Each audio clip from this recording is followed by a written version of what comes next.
Hello everyone, it's time for the August Q&A from the Patreon. That's in the description below.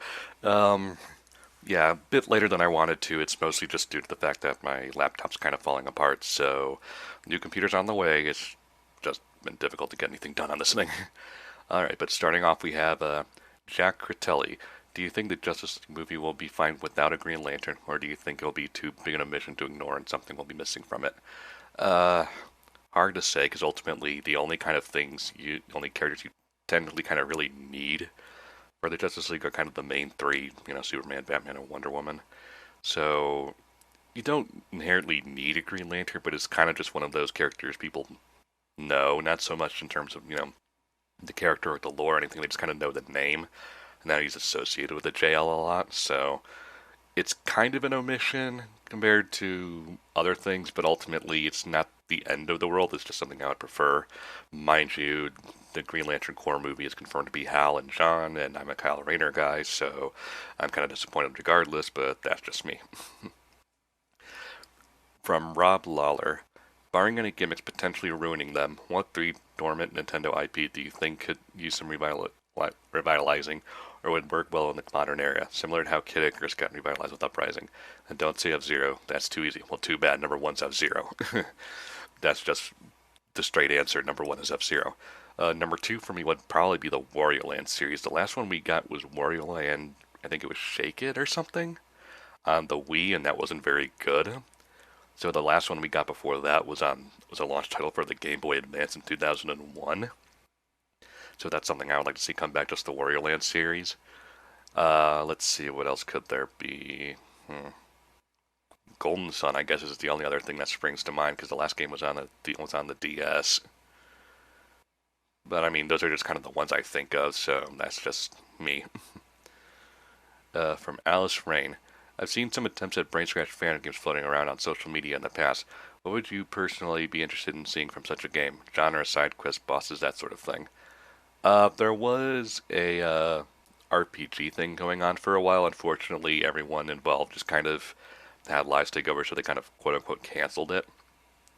But I mean, the two things I would be interested in most are just, well, an RPG or a fighting game. Those seem like kind of like the easiest and most obvious ones to do, especially with a RPG Maker. You could do something pretty decent without having to do too much yourself, at least comparative to building something from the ground up. So those are kind of the ones I would be interested in. Ultimately, I did do a little bit of help writing for the fan project just to kind of get the tone right on some things. But I mean, ultimately, just those two. And if anyone actually wants to do any, just ask our opinions on things if you're confused about anything, we are happy to help.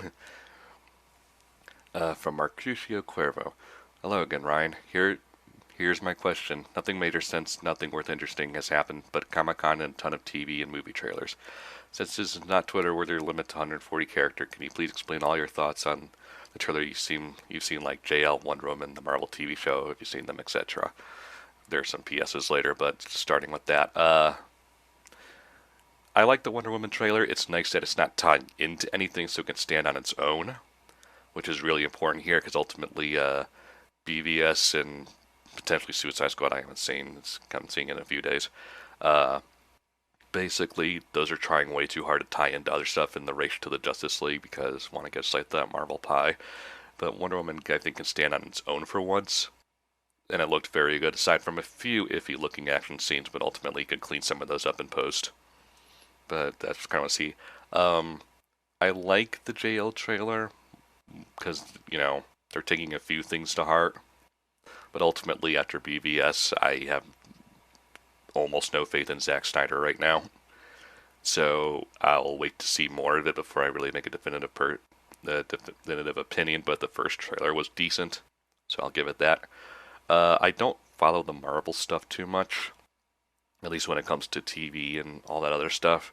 So I didn't see that. I did see Jonan Vasquez's Ninja Turtle short, which was really fun. Uh, Overall, it was kind of a slow Comic Con for me, really. I mean, I don't follow it too much because ultimately, it's just one of those. It's way too damn crowded for its own good and kind of just stuck under its own extravagance. So that's just kind of me. Going on to the PSs.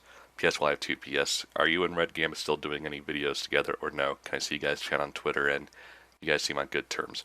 If you guys are always busy, then I understand. Uh, let Me and Kane are on good terms and all that. It's just a matter of he lives in Australia and I live in the States, so finding a good time to do things when we're on the same page for what we want to do is kind of difficult. But I mean, it's not like we're never going to do anything again. It's just a matter of finding the time and the common project you want to work on. And PS2, are you planning to upload any videos on your channel anytime soon? Not impatient since you're on BSC almost every day. I just love those LP where it's one guy explaining and playing on the video. Thanks as always, and here comes August. Uh, yes, I do. It's as kind of as how I explained at the beginning of the video. My laptop is kind of falling apart on me, so I'm waiting for my new one to come in and get everything just set up just the way I like it before I try and do anything. It should, according to the tracking, be here sometime next week, so I would expect maybe at earliest the end of next week, but probably the week after. But that's about what I can say about it right now. It's not that I'm not going to do anymore, it's just a matter of technology being a pain in the ass right now. Okay, from Zikusi. How much wood could a woodchuck chuck if a woodchuck could chuck wood? Well, according to that answer on Wikipedia, the answer is about 700 pounds, 320 kilograms on a good day with the wind at its back, according to the calculations. So, yeah. Joma. Alright, I've saved this one since last time. Favorite part of My Hero Academia Season 1. I know you've read the manga, but what is my question? If we're limiting it purely to the anime, uh, hmm, that's a bit difficult. I kind of like it when Deku throws Baku in the hero training exercise, just because it's one of those he finally kicks his ass a little bit. And of course the All Might and Demu, is it Nemu? The big hulking thing fight. I generally enjoyed all of it, but those are probably the two standouts for me. Very much looking forward to season 2 when they get to it. And finally from Kenny Varnes. This is a very long one, so remember me? I'm the guy who asked you if you read Zombie Powder, Kubo's first serialized manga. Don't worry about whether you read it. Even the most diehard Bleach fans don't know it exists. That's how obscure it is. You're still wondering it's on such and such iBooks, Comixology, etc. I haven't gotten around to it. Ultimately, I have a ton of things on my backlog that I need to get to, and something of Kubo is not on my priority list right now. I know you are the biggest fan of manga/anime. Thanks about the out of the BSC crew. So here's a few recommendations separated by which versions come first. Fair warning, about 80% of this list is hipster based, so you need to watch any of these at the risk of acquiring a thirst for Pabst Blue Ribbon. Okay. I'm kind of going to go down this list and very quickly kind of make an opinion on them depending on if I know them or not. Not so I don't spend too much time on any given one, but okay, suggested manga, Pretty Face, another forgotten shonen jump gem. I read this, it was alright. I kind of didn't like the ending where it kind of just stopped, but then again, that kind of happens a lot. Codename Sailor V, the all-forgotten prequel to Sailor Moon. I've read that too, and it was pretty good. Ultimately, though, you can see where it's leading into Sailor Moon, where it hadn't quite figured out the tone it wanted to do. Plus Anima, not a typo by the way, pronounced Plus Anima. It's really good despite the shitty title. Haven't heard about this one, can't say I've seen it. Count Kane, Earl Kane, the Kane Saga of Godhood, Black Butler before it was cool. I'm not a fan of Black Butler, so I'm probably not going to go look for that. Clover, the Clamp manga that everyone forgot. I have heard of this, I haven't actually seen it, so I'll get to it. Yotsuboto, because super kawaii desu. Yes, I read Yotsuboto, mostly because I'm a big fan of the mangaka Kiyohiko Azuma, who did Azumanga Daioh. So ultimately, yeah, I do read that. It's just a shame that he so rarely updates that anymore, so that sucks. Chirality, melodramatic sci-fi with lesbians and fantastic artwork from god tier artist Satoshi Urushihara. Can't say I've read this one either. Ode to, or well, English to Japanese, so I'm not sure if it's ode or ode to Kirihito, one of the darkest manga ever made from our god Tezuka. Well, if it's by Tezuka, that alone makes it interesting to look at, so I'll probably give that a look at some point. Abandon the Old in Tokyo, a collection of short stories from the adventure of Gekiga, whatever the fuck he's called. Haven't read that one either. Uzumaki, the one manga that Ikara's always boasting about. I've heard of this and I've seen a little bit of it. I haven't gotten around to reading it. It's on my to-do list at some point, but not on my priority list. Dance Till Tomorrow, very sexy romantic comedy that's borderline hentai. I'd rather not read hentai, thank you. Girlfriend's Best Year Love Story Ever. Okay. Hanju Joshi's second best. Okay. JoJo's second best year. I don't read hentai if I can avoid it because there's usually nothing good about it. It's just there for the porn. The Pure Trance also coordinated. Oh my god, what the fuck? Barbecue Levels Insanity from Junko Mizo, another god tier artist. Uh, hmm. I'm not sure. Haven't read that one. Shoujo Shonen Go Ichigo Sweet and Harmless Story about a little boy struggles with gender identity. So it's kind of like Horo Musco, which I recommend. I saw the anime for that. I haven't read the manga, but if it's anything like that, it's probably pretty good. Heart-pounding assignment from Mononoke Girls Academy, Gear Hair with Monster Girls. I'm not into the Monster Girl craze, sorry. Rose Ship Diary, 3-part short story about that you should read just for the most overly poetic monologuing during. No. Enough with the porn recommendations. Suggested anime, G Gundam. I know you've seen it before, but goddammit, it's the best Gundam show. Pun definitely is intended. Yes, I've seen G Gundam plenty of times. G Gundam is fucking awesome. Tekkamon Blade or Tekkoman and then to the 90s kids, my personal favorite anime. Yes, I've seen Tekkamon. Keshirin Sins, a dark, gritty reboot of surprisingly not a total dumpster fire.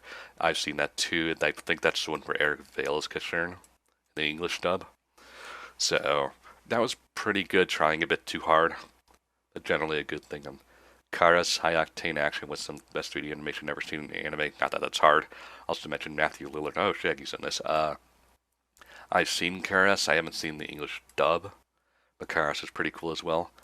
King of Braves, Gao Gai Gar, major influence for Gurren with one of the best theme songs, period.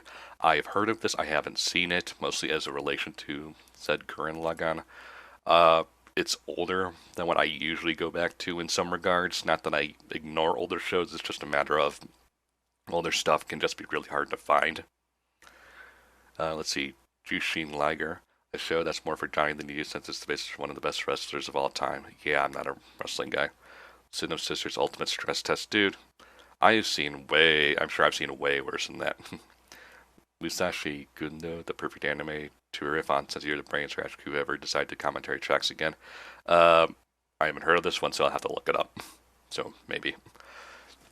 Suggested crossover combinations: Alien 9, Proto Moe series where little girls protect the school from an invasion that gets really dark really fast. I'll stick with Monica, thanks. Fist of the North Star, face it, without it, DBZ and all the other Shonen Bojo would never exist. That's up for debate. Ultimately, the mangaka for Fist of the North Star has called out Akira Toriyama about kind of copying him, but Toriyama's basically not done that in various ways. They are kind of different tones, at least for Dragon Ball. So there's kind of always been a feud between the two. I don't really see it in that regard. I think it's a little bit of just jealousy that Dragon Ball just is way more popular than Fist of the North Star. So hard to say, but if Fist of the North Star was still technically the prototype, Dragon Ball / DBZ is the one that perfected it. So Fist of the Nose Hair, I mean, blah, blah, blah, blah, blah, blah. Yeah, I've read some of the manga and seen some of the show. It's funny, but also kind of just plain weird for the sake of being weird. Gunsmith Cats, I actually own the manga of this. It's actually very good. I recommend it. It's also nice to see a manga / anime actually go somewhere that isn't New York. Because, America is not just New York. Because, god damn it. Sorry, I kind of clicked off of that. Let's see, Ranma 1/2, enough said. I have seen the show of Ranma 1/2. I like it for the most part. It's pretty good at points, but ultimately the mangaka, I can't remember her name for the life of me. Shit. Well, I just say I know who she is. Who did Inuyasha and Urusei Yatsura. She has a very bad problem of starting off strong with good ideas for a manga and then getting about halfway through and having no idea how to fucking end things. Just look at Inuyasha. So I recommend her work, but with a major asterisk of it's going to end very poorly. So, Blackjack, because Tezuka, I've seen some of that. It's pretty good, but it's one of those things where it's kind of just old in the sense that it's not done in the same kind of style we do things now, so it may put off a few people, depending on which version you're doing, because it's been remade and kind of redrawn and done other stuff in the time period, but I'm just kind of referring to the really original stuff. Toward the Terra, another underrated sci-fi classic. I haven't seen it. His and Her Circumstances, one of the best romances ever told. I've heard of this, but I haven't seen it. Kaneko Man / Ultimate Muscle. Yes, I know what the show is because I'm not a wrestler guy, so I'm not too interested. Dr. Slump because Toriyama. I haven't watched the show, mostly because it's damn near impossible to find. But I read a bunch of the manga, and Toriyama's humor is definitely coming in through here, but I think it's a little too basic. But then again, he was kind of a gag manga artist before getting into Dragon Ball Z, but I saw Dragon Ball first, so probably that's why I'm a bit put off by it. Detroit Metal City and Bastard, they're both grouped together because they both scream out heavy metal. Yeah, I know what Detroit Metal City is, and just look it up and you will know who the guy is once you see the image of him.